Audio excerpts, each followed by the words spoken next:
Spain are something just totally different in football.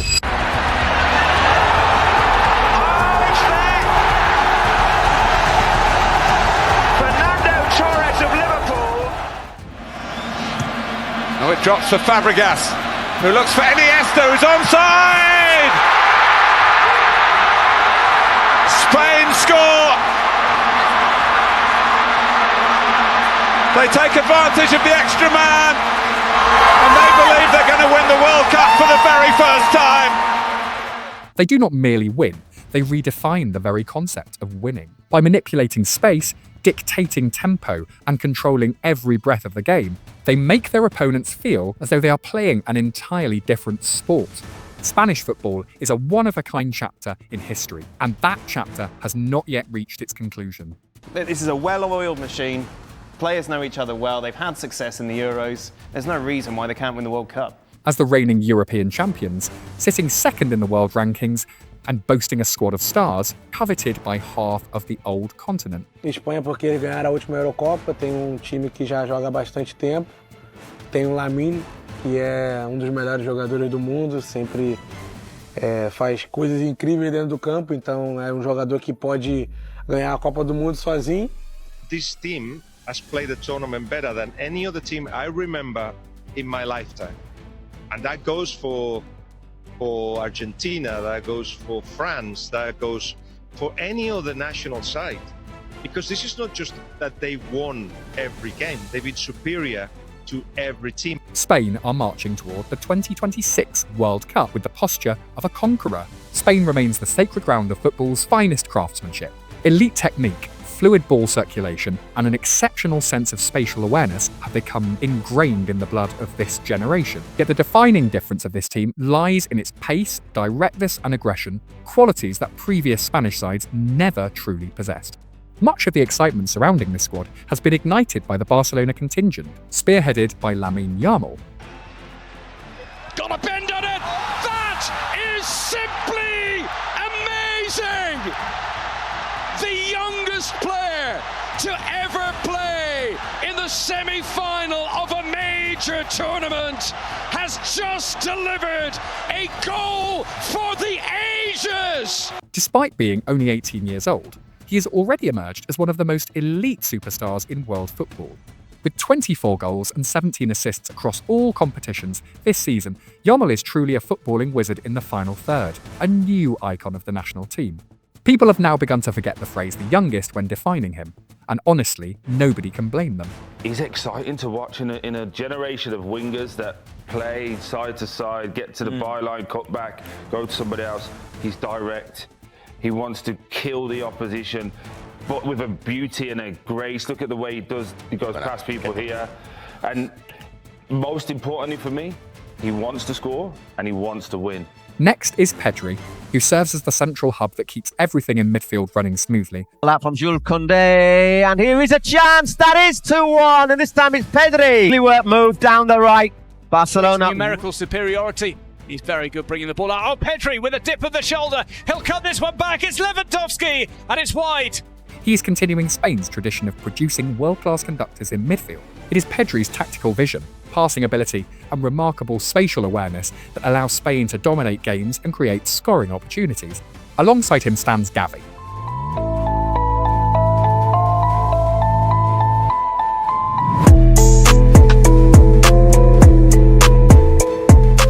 If anyone says this kid only knows how to kick people, then they have clearly never watched a second of football in their life.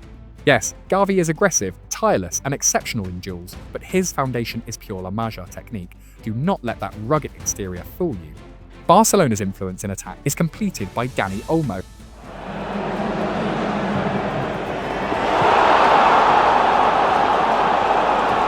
Olmo, back to Marcus Rashford. Rashford! Made by Rashford, finished by Rashford. A player whose intelligent movement between the lines and exceptional spatial awareness turn every defensive system into a nightmare. The dominance of the Catalan contingent does not stop there, but extends all the way into defence, where Pau Cubarsí continues to display a maturity far beyond his years.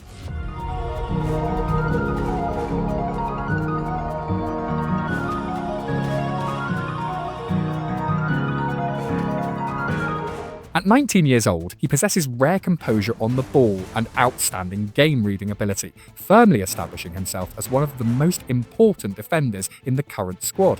Looking at that spine of the team, Spanish fans will feel a very familiar sensation as Barcelona once again becomes the solid foundation of the national side. However, this team is not built solely around the Catalan contingent, even if their influence is undeniable. I already know the comments section will soon be flooded with accusations that you are overhyping Barcelona. But no, my friend, because several of the most important pieces driving this team do not wear the Blaugrana colours. Let us talk about Rodri, the winner of the 2024 Ballon d'Or and also the player of the tournament at Euro 2024. Oh, Rodri has got it off Amrabat. Erling Haaland! Around him, the way that he's playing at the moment, he's in that good a form. Haaland trying to get in here between the... Lifted through the centre. Torres in for number 6. Even after recovering from a serious injury, he still protects the defence like an impregnable fortress and dictates the tempo of matches in a way that nobody else can replicate. Alongside him is Fabian Ruiz, perhaps the most underrated player I have ever seen in modern football.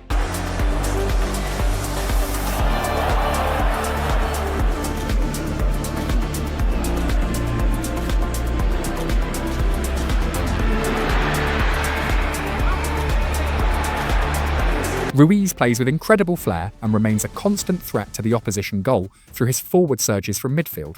His repeated dominance in the Champions League with PSG is the strongest possible proof of that quality.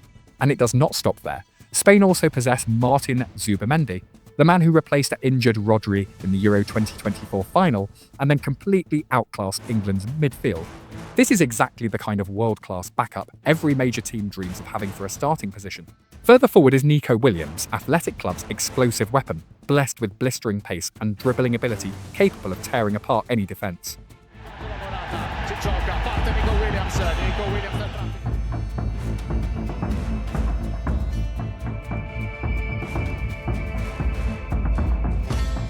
Although he has just come through a relatively quiet club season, once Nico and Yamal hit top form together, they undoubtedly become one of the most terrifying wing partnerships in world football. The quality of Spain's squad extends across every position. Just look at Mikel Oyarzabal, a player who, I swear, transforms into a completely different version of himself every time he puts on the national team shirt. He scored 15 goals in La Liga this season and was the author of the own goal. Well, not quite, the decisive goal that delivered Euro 2024 glory, always finding a way to step up in the most difficult moments.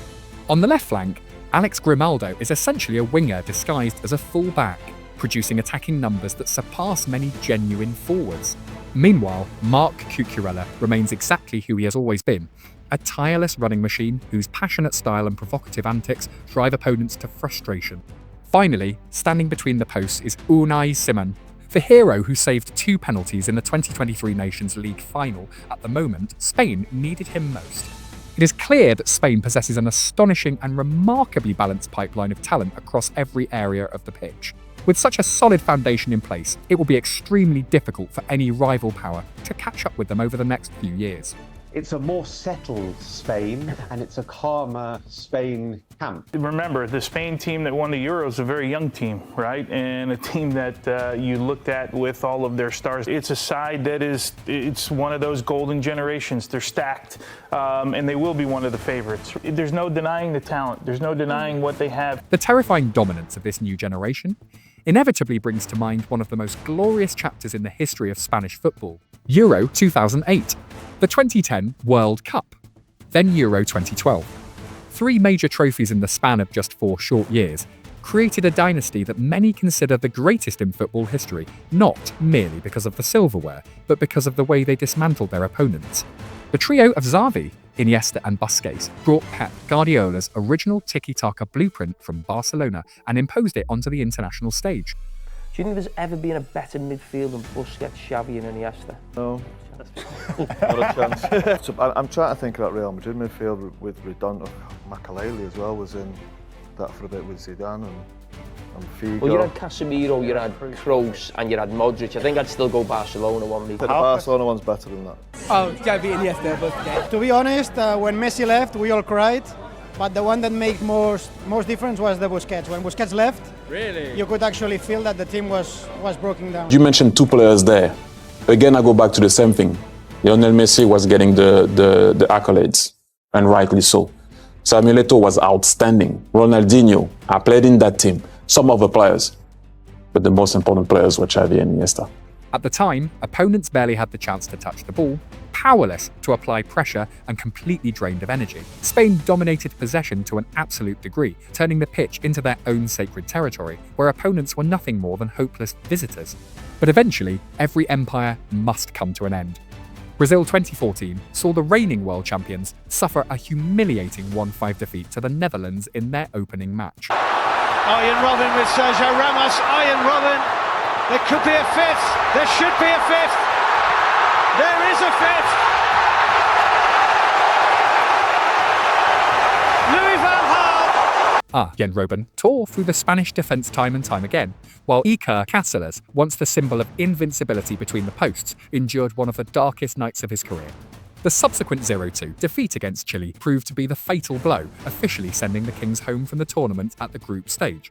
The problem was not difficult to identify. Spain still controlled matches and still dominated possession, but they had lost their pace and seemingly endless energy. By then, opponents had found the solution, maintained defensive discipline, and launched lightning, fast counterattacks the moment Spain lost the ball. That alone was enough to bring down the former champions.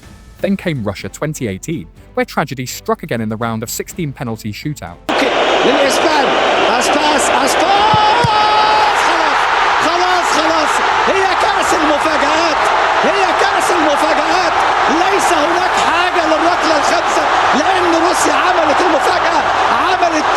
In that match, Spain completed more than 1,000 passes. 1,000 passes, 74% possession, yet not a single decisive goal when it mattered most. Possession without penetration, what the Italians mockingly refer to as sterile domination. The same story repeated itself at Qatar 2022 against Morocco, once again in the round of 16. Spain monopolised the ball for over 120 minutes, but failed to create even a handful of genuinely dangerous chances. Then, in the cruel penalty shootout, Sarabia's effort crashing against the post officially sealed their fate, sending the possession specialists home early yet again. With the chance to win it and go through. Hakimi gets it done! Oh, what a moment for Morocco!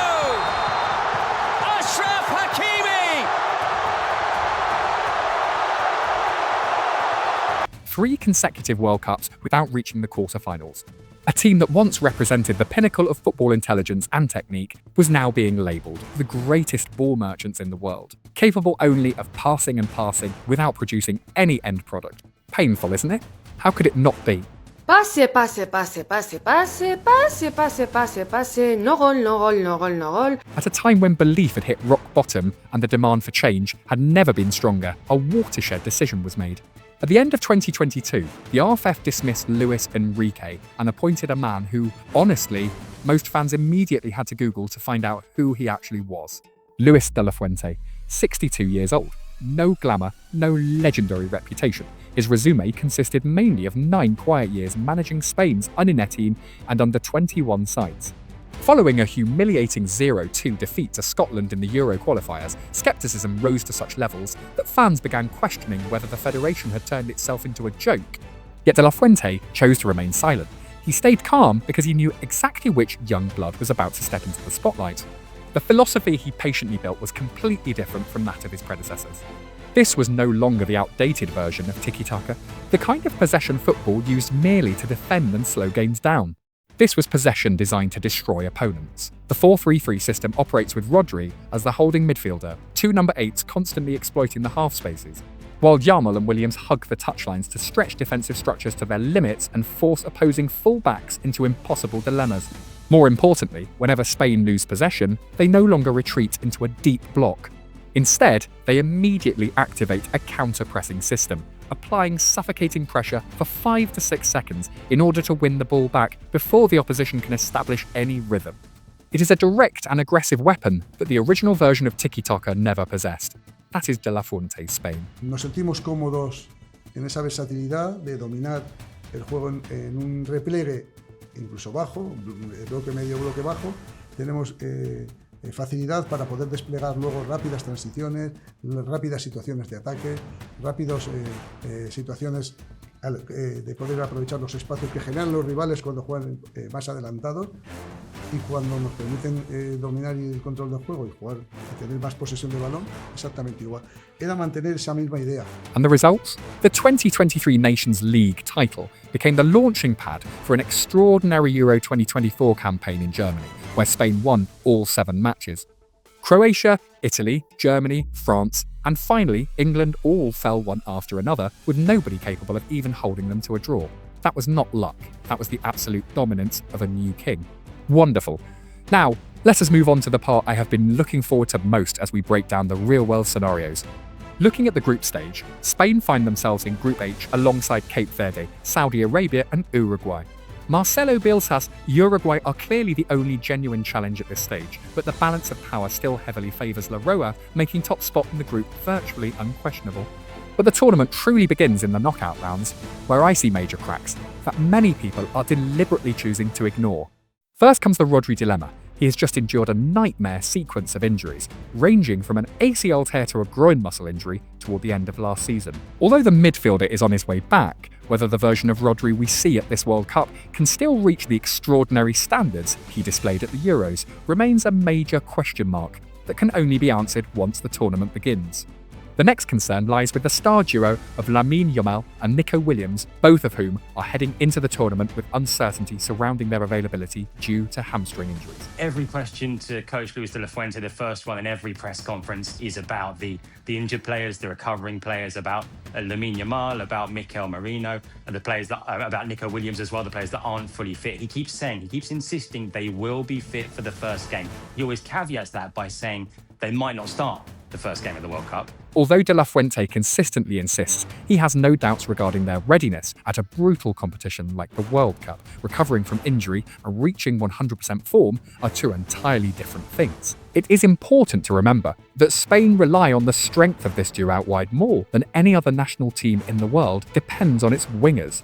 The final weak link is the absence of a truly world-class number 9. They haven't got a world-class centre-forward. Oyarzabal is a decent player. He'll arrive in the box at the right time. He's not a bad finisher, but you can't say he's a great player. And I would say the same about Ferran Torres. So those wide players have to be at their very best if Spain are going to win the tournament. Oyarzabal is currently the best available option for the role, having scored 15 La Liga goals last season and possessing a knack for delivering in major finals. However, he is clearly not the type of striker capable of carrying a team in the mould of Robert Lewandowski or Karim Benzema. If Yamal and Williams are unable to create space due to injuries or poor form, Spain's centre-forward alone will not be enough to solve matches by himself. Despite those concerns, a place in at least the quarter-finals remains firmly within Spain's grasp. In fact, if Rodri, Yamal and Williams are all fully fit, then the semi-finals should be considered their minimum expectation, with a place in the final entirely realistic. However, the 2026 Football Festival is no longer the Euro tournament of 2 years ago. The World Cup is where Brazil, Argentina, France and Germany await. Elite generations overflowing with experience in knockout battles and possessing more than enough quality to punish Spain on any given day. The beauty of De La Fuente's work is that he has not abandoned the traditional identity of Spanish football. He has upgraded and evolved it into something greater. With a new generation as young as Yamal, Pedri and Kubasi, this will almost certainly not be the last time we witness them reshaping the football landscape. That is why the biggest question right now is not whether Spain possess the necessary quality, because the answer is unquestionably yes. The real gamble lies in whether the key pieces in De La Fuente's hands can reach their ideal physical condition in time. That is the only barrier standing between Spain and their second World Cup trophy. And honestly, once this red whirlwind reaches its complete and most powerful form, perhaps the ones who will need good luck are all of their remaining opponents. If you enjoy our video, don't forget to hit like to help this video reach to other football lovers, and hit the subscribe button to follow for more interesting videos about football stories. See you in the next video.